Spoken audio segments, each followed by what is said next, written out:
أعوذ بالله من الشيطان الرجيم. بسم الله الرحمن الرحيم. الحمد لله نحمده ونستعينه ونستغفره ونؤمن به ونتوكل عليه ونعوذ بالله من شرور أنفسنا ومن سيئات أعمالنا. من يهده الله فلا مضل له ومن يضلله فلا هادي له. ونشهد أن لا إله إلا الله وحده لا شريك له.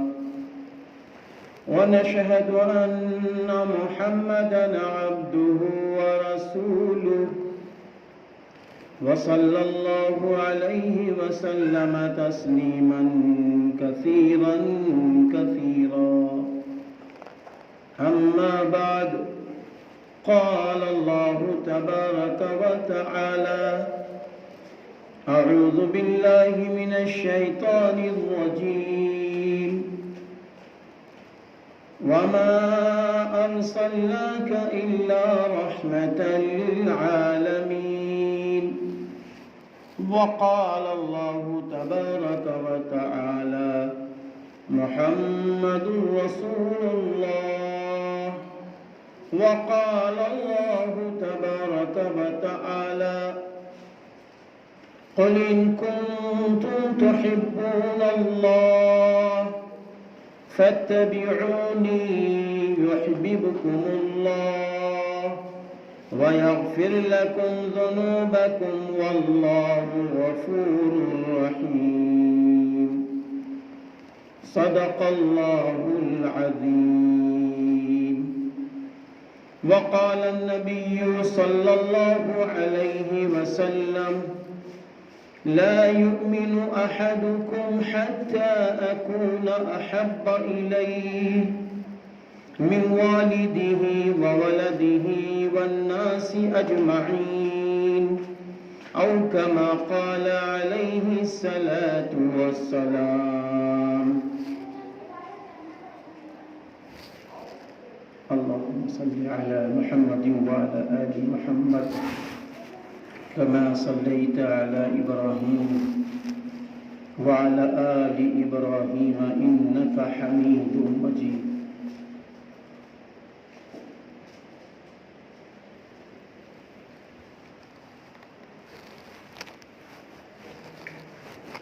معزز باوقار اللہ کے محبوب بندوں اور اللہ کی محبوب بندیوں، آج کی تاریخ 12 ربیع الاول کی تاریخ ہے۔ جمہور علماء کے نزدیک اور کتاب نبی رحمت صلی اللہ علیہ وسلم جو مفکر اسلام حضرت مولانا سید ابو الحسن علی ندوی عرف علی میاں رحمۃ اللہ علیہ نے لکھی ہے، اس کتاب کو بھی جب سامنے رکھتا ہوں تو اس میں یہ بات لکھی ہے: 12 ربیع الاول 570 عیسوی اور بروز جمعہ رسول اللہ صلی اللہ علیہ وسلم کی پیدائش ہوئی ہے۔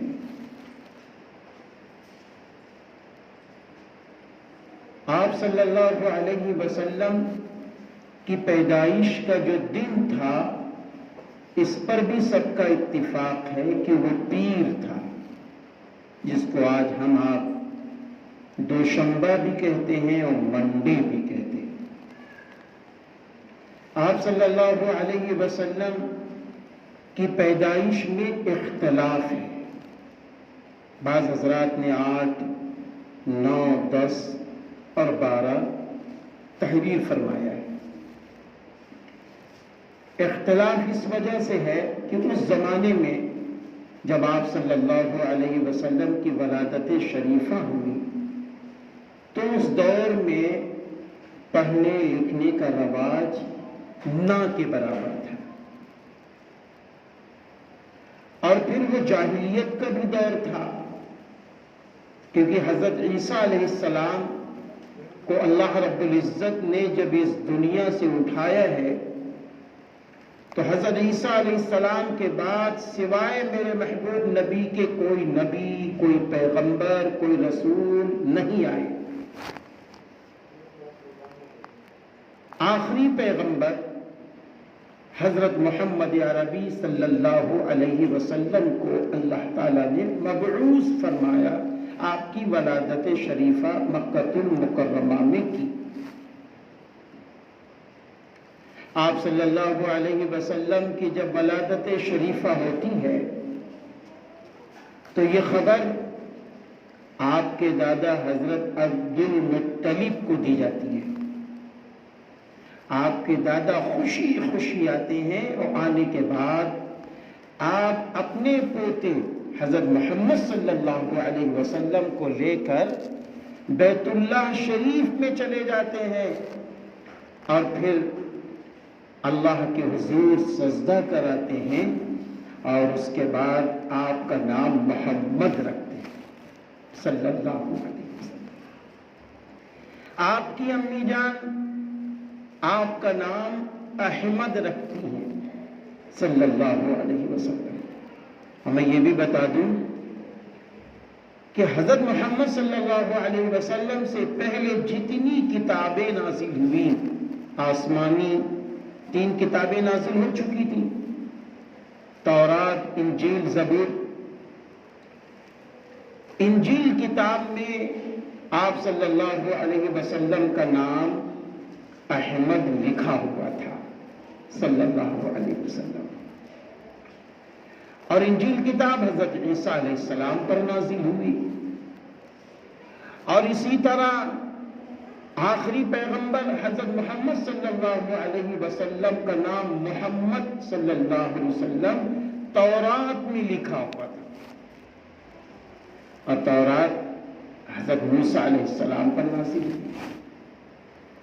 الغرض جتنے صحیفے، جتنی کتابیں نازل ہوئی ہیں یا اللہ تعالیٰ نے دیا ہے، ساری کتابوں میں سرور کائنات فخر دو عالم حضرت محمد عربی صلی اللہ علیہ وسلم کا نام مبارک اور ذکر خیر موجود تھا۔ حضرت محمد صلی اللہ علیہ وسلم کی آمد سے پہلے پیغمبروں نے اس کی خبر دی، تو اس لیے 2 لفظوں میں ہم یہ کہہ سکتے ہیں، 2 لفظوں میں ہم یہ کہہ سکتے ہیں کہ حضرت محمد صلی اللہ علیہ وسلم کا دنیا میں آنا بھی مبارک، اور حضرت محمد صلی اللہ علیہ وسلم کا دنیا سے جانا بھی مبارک۔ آپ کا آنا اس لیے مبارک کہ آپ کی آمد پر یہ چاند، یہ سورج، یہ زمین، یہ آسمان، یہ پہاڑ، یہ ستارے، یہ پیڑ، یہ پودے، یہ جانور، یہ نباتات، یہ جمادات، یہ سارے انسان و جنات حضرت محمد صلی اللہ علیہ وسلم کی آمد کی وجہ سے اللہ نے بھیجا ہے، آمد کی وجہ سے بھیجا ہے۔ روایت میں ہے کہ جب حضرت آدم علیہ السلام کو اللہ تعالیٰ نے یوں فرمایا تھا کہ اے آدم، اے حوا، دیکھو سنو، تم جنت میں رہنا لیکن یہ گندم نہ کھانا، اس پیڑ کے قریب نہ جانا۔ حضرت آدم علیہ السلام نے اور حضرت حوا علیہ السلام نے ایک موقع پر کیا ہوا کہ اس گندم کو کھا لیا۔ جب کھا لیا تو کھانے کے بعد کیا ہوتا ہے؟ اللہ کی طرف سے گرفت ہو کہ اے آدم، اے حوا، میں نے کہا تھا کہ اس گندم کے قریب نہ جانا، اب تم نے اس کو کھایا ہے، تمہیں دنیا میں جانا پڑے گا، تمہیں دنیا میں جانا پڑے گا، تمہیں جنت کو چھوڑنا ہوگا۔ حضرت آدم علیہ السلام زار و قطار رب کریم کے سامنے رو رہے ہیں، زار و قطار رو رہے ہیں، اور روتے روتے فرماتے ہیں ربنا ظلمنا انفسنا وَإِن لَّمْ تَغْفِرْ لَنَا وَتَرْحَمْنَا لَنَكُونَنَّ مِنَ الْخَاسِرِينَ۔ اے ہمارے رب، ہم لوگوں نے اپنے اوپر ظلم کیا ہے، وَإِن لَّمْ تَغْفِرْ لَنَا، اور اگر آج تو نے ہم لوگوں کو معاف نہ کیا، وَتَرْحَمْنَا، اور تو نے اگر آج ہم لوگوں پر رحم نہ کیا، لَنَكُونَنَّ مِنَ الْخَاسِرِينَ، تو ہم لوگوں کا شمار خاسرین میں سے ہو جائے گا، نقصان اٹھانے والوں میں سے ہو جائے گا۔ اور روتے روتے روتے روتے روتے روتے حضرت آدم علیہ السلام نے ایک بات فرما دی، فرمایا اے اللہ مجھے معاف کر دے، اور فرماتے فرماتے یوں فرمایا اے اللہ مجھے تو حضرت محمد صلی اللہ علیہ وسلم کے طفیل میں معاف کر دے۔ آواز آئی کہ اے آدم تو نے یہ نام کہاں دیکھ لیا؟ اے آدم تو نے یہ نام کہاں دیکھ لیا، کہاں سنا؟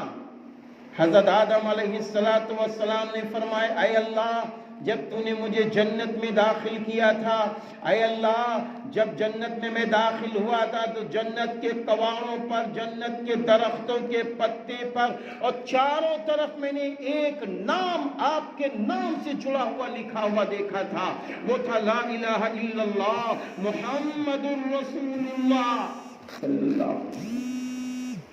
تو اے اللہ میں نے اسی وقت سمجھ لیا تھا کہ جو نام آپ کے نام سے جڑ جائے وہ نام بڑا مبارک ہوگا، بڑا قیمتی ہوگا۔ اللہ نے فرمایا اے آدم تم نے سچ کہا، اے آدم اگر مجھے محمد عربی صلی اللہ علیہ وسلم آپ کو اگر دنیا میں بھیجنے کا مقصد نہ ہوتا تو اے آدم نہ میں تمہیں پیدا کرتا نہ پوری دنیا بناتا۔ تو میرے بھائیوں، حضرت محمد صلی اللہ علیہ وسلم کی آمد تو یہ سب کچھ سجا ہے۔ اسی لیے ایک روایت میں ہے کہ جب تک دنیا میں مومن رہے گا، ایک اللہ کا بندہ کلمہ طیبہ لا الہ الا اللہ محمد رسول اللہ صلی اللہ علیہ وسلم پڑھنے والا کلمہ کو اللہ کا محبوب رہے گا، تب تک اللہ دنیا میں قیامت برپا نہیں کرے گا۔ میرے بھائیوں، حضرت محمد صلی اللہ علیہ وسلم کا جب نام رکھا گیا تو عرب میں ہلچل مچ گئی، مکے میں ہلچل مچ گئی، ارے بھائی یہ نام تو کہیں نہیں ہے، میں نے یہ نام پہلی بار سنا ہے، یہ نام تو میں نے پہلی بار سنا ہے، یہ نام تو کہیں نہیں ہے، کہیں نہیں ہے۔ اسی زمانے میں ایک یہودی مکہ المکرمہ کی گلیوں میں اعلان کر رہا ہے کہ آج کوئی بچہ پیدا ہوا ہے، آج کوئی بچہ پیدا ہوا ہے۔ پتہ چلا ہاں ایک یتیم بچہ پیدا ہوا۔ آپ صلی اللہ علیہ وسلم جب دنیا میں تشریف لائے ہیں تو آپ کے والد محترم کا سایہ اٹھ چکا تھا، اللہ کے پاس پہنچ چکے تھے، آپ بحیثیت یتیم کے دنیا میں تشریف لائے۔ آپ صلی اللہ علیہ وسلم کے متعلق ہے کہ اس یہودی نے کہا مجھے دکھایا جائے، وہ بچہ مجھے دکھایا جائے۔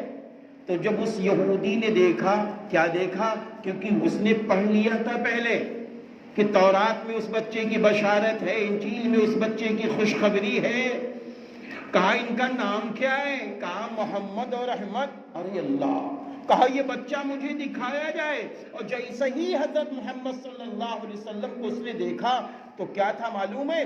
پچھلی کتابوں میں یہ لکھا تھا کہ جو آخری پیغمبر ہوں گے، آخری رسول ہوں گے، ان کے بعد قیامت تک کوئی رسول نہیں آئے گا، قیامت تک کوئی پیغمبر نہیں آئے گا۔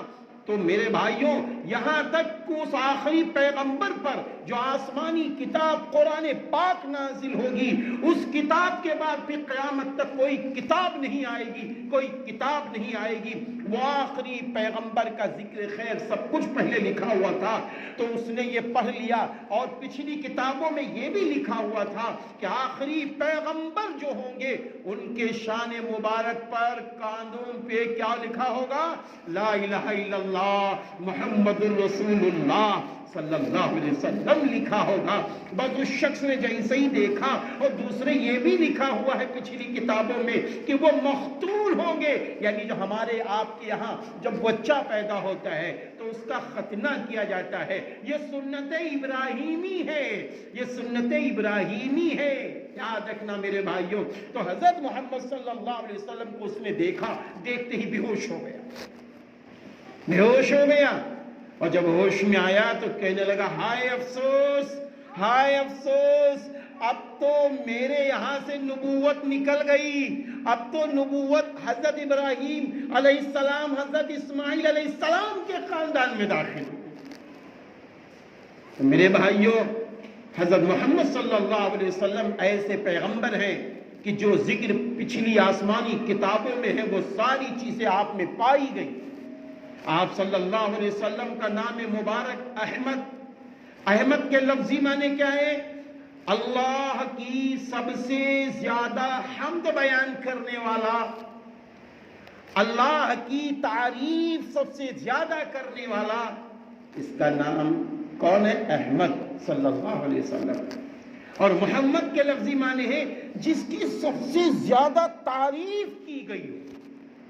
آپ زمانے میں دیکھ سکتے ہیں، اور زمانے میں آپ دیکھیے حضرت محمد صلی اللہ علیہ وسلم کی سب سے زیادہ تعریف کی گئی ہے۔ آج مسجد کے میناروں سے بھی اشہد ان لا الہ الا اللہ، اور پھر کیا ہوتا؟ آواز لگتی نا، اشہد ان محمد رسول اللہ، مسجد کے میناروں سے۔ اور یہ آواز خالی 5 وقت نہیں، یہ تو ہمارے آپ کے ذہن میں ہے کہ 5 وقت آواز لگ رہی ہے، 24 گھنٹے دنیا میں اذان ہو رہی ہے۔ فجر کی اذان جہاں سے شروع ہوتی ہے، فجر کی اذان جہاں سے شروع ہوتی ہے، اور اس کے بعد وہیں پہ جا کے عشاء کا اختتام ہوتا ہے۔ ارے میرے بھائی، فجر کی اذان 24 گھنٹے ہو رہی ہے، ظہر کی اذان 24 گھنٹے ہو رہی ہے، عصر کی اذان 24 گھنٹے ہو رہی ہے، مغرب کی اذان 24 گھنٹے ہو رہی ہے، عشاء کی اذان 24 گھنٹے ہو رہی ہے، کیونکہ اللہ نے رسول اللہ صلی اللہ علیہ وسلم کو خوش کرنے کے لیے کیا کیا معلوم ہے؟ میرے نبی نے فرمایا نماز میری آنکھوں کی ٹھنڈک ہے، فرمایا قرۃ عینی فی الصلاۃ، میری آنکھوں کی ٹھنڈک نماز میں ہے۔ تو اللہ تعالیٰ نے کیا کیا؟ آپ صلی اللہ علیہ وسلم کی آنکھوں کو ٹھنڈک پہنچانے کے لیے سورج کا ایسا نظام بنا دیا کہ وہ چاروں طرف ناچ رہا ہے، تاکہ 24 گھنٹے اذان ہو، 24 گھنٹے نمازیں ہو، تاکہ رحمت للعالمین کی آنکھوں کو سکون پہنچتا ہے۔ یہ اللہ کا نظام ہے، یہ اللہ کا نظام ہے۔ حضرت محمد صلی اللہ علیہ وسلم اتنی خوبصورت پیدا ہوئے، اللہ اکبر، اتنی خوبصورت جس کی کوئی حد نہیں۔ روایت میں ہے کہ حضرت محمد صلی اللہ علیہ وسلم نے خود فرمایا، کیا فرمایا؟ فرمایا اللہ تعالیٰ نے حسن و جمال کو 2 حصوں میں تقسیم کیا۔ اللہ تعالیٰ نے حسن و جمال کو 2 حصوں میں تقسیم کیا۔ آدھا حسن و جمال اللہ تعالیٰ نے، نبی نے فرمایا مجھے دے دیا، اور آدھے میں آدھا حضرت یوسف علیہ السلام کو دے دیا، اور جو بقیہ بچا آدھے میں آدھا حضرت یوسف علیہ السلام، پھر آدھے میں آدھا جو بچا پوری دنیا کو اللہ نے حسن و جمال تقسیم کر دیا۔ آپ دیکھیے حضرت یوسف علیہ السلام اتنے خوبصورت تھے، اتنے خوبصورت تھے، یعنی کہ اتنے خوبصورت کی بادشاہ وقت مصر کا بادشاہ اس کی بیوی حضرت یوسف علیہ السلام پر ایسی زیادہ قربان ہو گئی، ایسی عاشق ہو گئی کہ وہ کہنے لگی تم میرے ساتھ برا کام۔ اما جان حضرت عائشہ صدیقہ رضی اللہ تعالی عنہ فرماتی ہیں کہ دیکھو زلیخا اور زلیخا کی چاہنے والیوں نے جب حضرت یوسف علیہ السلام کو دیکھا تھا تو اپنی اپنی انگلیاں کاٹ ڈالی، کیونکہ زلیخا نے کیا کیا تھا معلوم ہے؟ جب زلیخا حضرت یوسف علیہ السلام سے محبت کرنے لگی، حضرت یوسف علیہ السلام نے فرمایا ہرگز نہیں، میں اللہ سے ڈرتا ہوں، میں اللہ سے ڈرتا ہوں۔ تو اس نے کہا ہم تمہیں جیل بھجوا دیں گے۔ فرمایا مجھے جیل میں جانا منظور ہے لیکن میں اللہ کے خلاف کوئی کام نہیں کر سکتا۔ آخر میں کیا ہوا کہ عورتوں نے اس کو للکارا، عورتوں نے کہا اے مصر کی بیوی، عزیز مصر کی بیوی، تم کیسی ناسمجھ ہے کہ تو غلام یوسف پہ عاشق ہو گئی؟ تو وہ کہنے لگی اچھا ہم ایک کام کرتے ہیں۔ اس نے کیا کیا، ایک پارٹی بلائی عورتوں کی اور سب کو پھل فروٹ دے دیا اور چھری دے دی، اور اس کے بعد میں کہا کہ یوسف جب میں کہوں نکلو تو اس طرف سے نکل کے دوسری طرف چلے جانا۔ حضرت یوسف علیہ السلام کیا ہوا، جیسے ہی عورتوں نے پھل کاٹنا شروع کیا، حضرت یوسف علیہ السلام کو اس نے اشارہ دیا نکلو، اس طرف سے اس طرف جیسے ہی گئے، عورتوں نے اتنا حسین و جمیل چہرہ زندگی میں نہیں دیکھا تھا، بس ساری عورتیں اس کو دیکھ کے اپنی انگلیاں کاٹ ڈالی بجائے پھل کے۔ تو اماں جان فرماتی ہیں کہ زلیخا اور زلیخا کی چاہنے والیوں نے کیا کیا تھا کہ یوسف علیہ السلام کو دیکھ کے انگلیاں کاٹ ڈالی تھی۔ قربان جاؤ میرے محبوب، میرے سرتاج، میرے شوہر، آخری پیغمبر، اتنے خوبصورت ہے۔ اگر زلیخا کی چاہنے والیوں نے میرے پیغمبر کو دیکھ لیا ہوتا تو اپنے دل کے ٹکڑے کر ڈالتے، اپنے دل کے ٹکڑے کر ڈالتے۔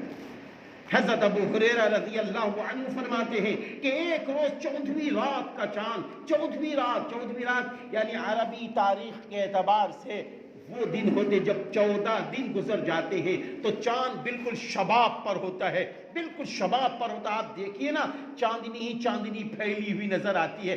فرماتے ہیں کہ ایک روز میں مسجد نبوی میں 14ویں رات کے چاند کو مسجد نبوی میں پہنچا، میں نے اچانک دیکھا کہ حضرت محمد صلی اللہ علیہ وسلم بیٹھے ہوئے اتنے خوبصورت لگ رہے تھے، اتنے خوبصورت لگ رہے ہیں۔ فرماتے ہیں کہ میں ایک طرف چاند کو دیکھتا، دوسری طرف نبی کو دیکھتا، میں فیصلہ نہیں کر پا رہا تھا کہ چاند زیادہ خوبصورت ہے یا میرے محبوب نبی کا چہرہ انور زیادہ خوبصورت ہے۔ آخر میں وہ فرماتے ہیں کہ میرے دل نے آواز دیا ہے ابو ہریرہ یہ کہہ دو چاند میں وہ حسن و جمال نہیں ہے جو سرور کائنات فخر دو عالم حضرت محمد عربی صلی اللہ علیہ وسلم کے ذات گرامی چہرے انور میں حسن و جمال ہے۔ اللہ نے آپ کو اتنا خوبصورت بنایا ہے۔ حضرت محمد صلی اللہ علیہ وسلم کی اس خوبصورتی کو سامنے رکھیے اور 25 سال کی عمر شریف ہوتی، کتنے سال؟ 25 سال کی عمر شریف ہوتی ہے۔ ادھر سے اماں جان حضرت خدیجۃ الکبریٰ رضی اللہ تعالی عنہ جو 2 شوہروں سے شادی کر کے چھوڑ چکی تھی، یعنی ان سے جدا ہو چکی تھی، انہوں نے رسول اللہ صلی اللہ علیہ وسلم کو اپنا پیغام اور رسول اللہ صلی اللہ علیہ وسلم کو اشارہ ہو گیا۔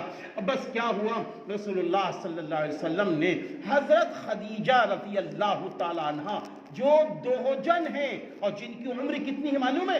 40 سال، جن کی عمر کتنی ہے؟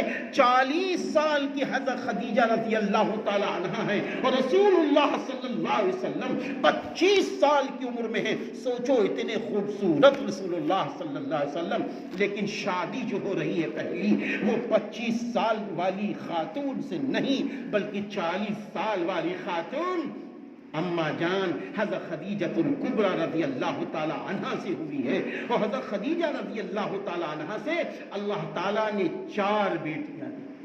کتنی بیٹیاں دی؟ 4 بیٹیاں دی۔ ایک موقع پر رسول اللہ صلی اللہ علیہ وسلم فرماتے ہیں اے لوگوں میں خوش نصیب ہوں، اللہ نے مجھے 4 بیٹیوں کا باپ بنایا ہے۔ فخر سے فرماتے تھے اللہ رب العزت بیٹیوں کے متعلق دیکھیے، بات آ گئی ہے بیٹیوں کی، اللہ تعالیٰ نے جہاں اولاد کی ترتیب بیان کی ہے تو وہاں اللہ تعالیٰ نے سب سے پہلے فرمایا یَهَبُ لِمَن يَشَاءُ إِنَاثًا وَيَهَبُ لِمَن يَشَاءُ الذُّكُورَ أَوْ يُزَوِّجُهُمْ ذُكْرَانًا وَإِنَاثًا وَيَجْعَلُ مَن يَشَاءُ عَقِيمًا۔ اللہ جس کو چاہے بیٹی دے بیٹا دے، اللہ جس شادی شدہ خاتون کو چاہے بیٹی بیٹا دونوں دے دے، یا جس شادی شدہ خاتون کو چاہے بانجھ رکھے، پتہ یہ چلا بیٹی دینے والا اللہ ہے، بیٹا دینے والا اللہ ہے۔ لیکن جس کو اللہ بیٹی دے دے اور پہلی بیٹی دے دے، وہ عورت بہت ہی اللہ کی طرف سے رحمت والی ہوتی ہے۔ رسول اللہ صلی اللہ علیہ وسلم نے فرمایا اللہ جس کو ایک بیٹی دے، اللہ جس کو 2 بیٹیاں دے، اللہ جس کو 3 بیٹیاں دے، مختلف روایتوں کو سامنے رکھے جوڑیے تو نبی نے فرمایا پھر اس کی ماں اس کے باپ اس بیٹی کی اچھی پرورش کرے، اس کو دین سکھائے، اس کو قرآن پاک کا پڑھنا سکھائے، اس کو نماز پڑھنا سکھائے، اس کو ولیوں کی ماں بننے کا طریقہ سکھائے۔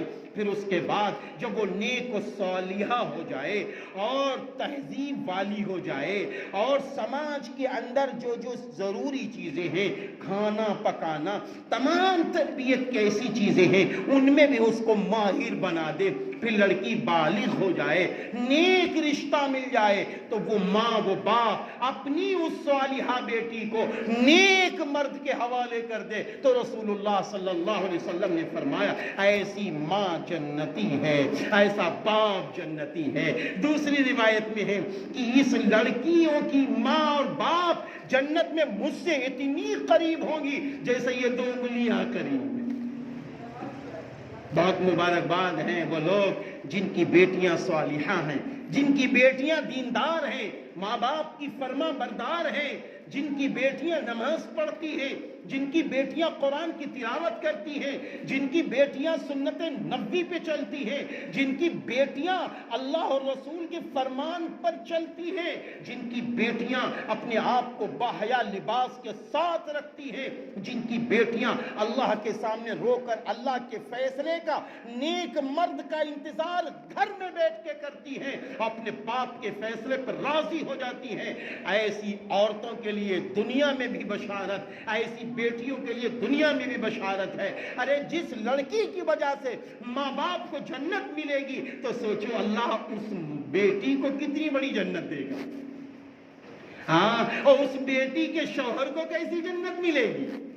کتنا خوش نصیب وہ خاندان ہوگا، کتنا مبارک تو خاندان ہوگا کہ جب جنت میں ابا پہنچے تو شوہر جہاں جنت میں ہے، ابا جہاں جنت میں ہے تو ابا کے بھائی بھی جنت میں ہو، ابا کی بہنیں بھی جنت میں ہو، شوہر کی بیوی بھی جنت میں ہو، شوہر کی بیٹیاں بھی جنت میں ہو، شوہر کے بیٹے بھی جنت میں ہو، ارے شوہر کی بہویں بھی جنت میں ہو، ارے شوہر کے داماد بھی جنت میں ہو، شوہر کے ناتی، شوہر کے بھانجے بھانجیاں بھی جنت میں ہو، تو بتاؤ وہ کیسا خوش نصیب شوہر ہوگا، وہ کیسا خوش نصیب نانا ہوگا، وہ کیسا خوش نصیب دادا ہوگا، وہ کیسا خوش نصیب باپ ہوگا۔ اے میرے بھائیوں، اے میری بہنوں، یاد رکھنا اللہ رب العزت جنت اس کے لیے تیار کر چکا ہے جو اللہ کی مان رہا ہو، نبی کی مان رہا ہو، کیونکہ میرے نبی نے فرمایا اے صحابہ میں دنیا سے جا رہا ہوں لیکن 2 چیزیں چھوڑ کر جا رہا ہوں، ایک اللہ کا نام یعنی لا الہ الا اللہ، اور دوسرے محمد الرسول اللہ یعنی ایک قرآن چھوڑ کر جا رہا ہوں، دوسرے حدیث چھوڑ کر جا رہا ہوں۔ جب تک میری امت قرآن و حدیث کو سینے سے لگائے رہے گی تب تک میری امت گمراہ نہیں ہو سکتی۔ اس لیے پتا چلا کہ قرآن کو بھی سینے سے لگانا ہے، حدیث کو بھی سینے سے لگانا ہے، صحابہ کی محبت کو سینے سے لگانا ہے، صحابیات کی زندگی کو سینے سے لگانا ہے، اور جو صحابہ کی زندگی پہ چل رہے ہیں اولیاء اعظام اور صالحین ان کو بھی اپنے سینے سے لگانا ہے، ان سے بھی محبت کرنی ہے، کیونکہ قرآن پاک میں اللہ نے فرمایا کونوا مع الصادقین، سچوں کے ساتھ رہو، سچوں کے ساتھ رہو۔ تو میرے بھائیوں